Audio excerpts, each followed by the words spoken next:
Hello everyone, my name is Obeng. I'm a bass player and a music producer. You're welcome to my podcast channel. This is the episode 4 of God and Bass Commentary, and you are welcome once again. So, the title of this episode is Mind Games. Mind Games. Mind Games.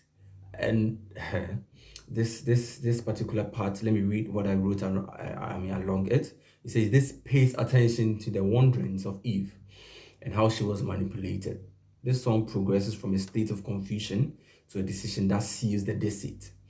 The tone used has a more harsh vibe, yet the melody also, brings out lots of clarity because the devil was clear with his intent, yet he succeeded because Eve wasn't connected.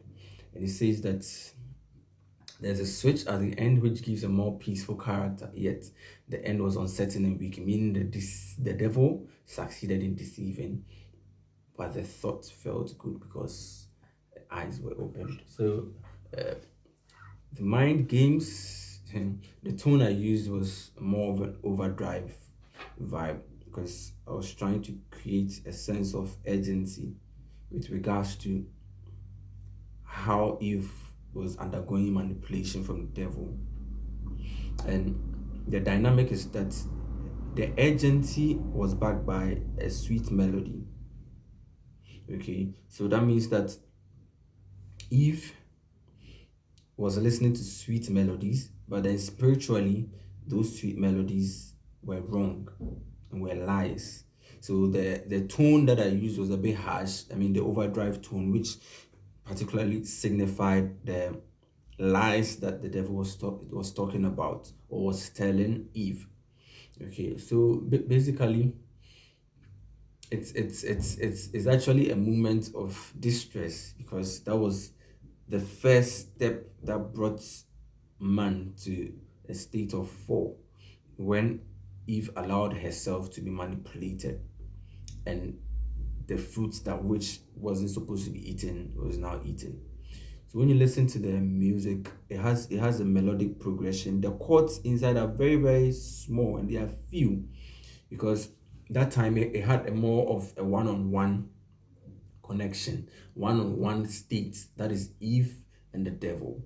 So one-on-one with Eve. So more melody, less chords. That was the idea.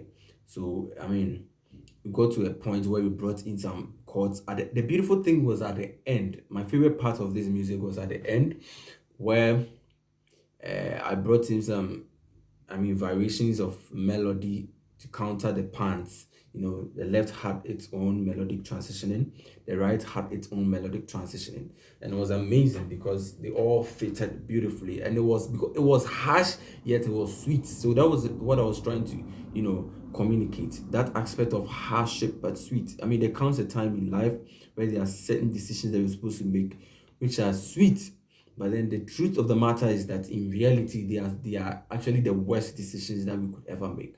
So this particular music speaks about that. Yeah. In brief, it really speaks about that. So I think you understand more as the music goes. You can check out all digital stores to purchase the God and Bass album. My name is Obeng, and this is the God and Bass commentary. Thank you so much for listening.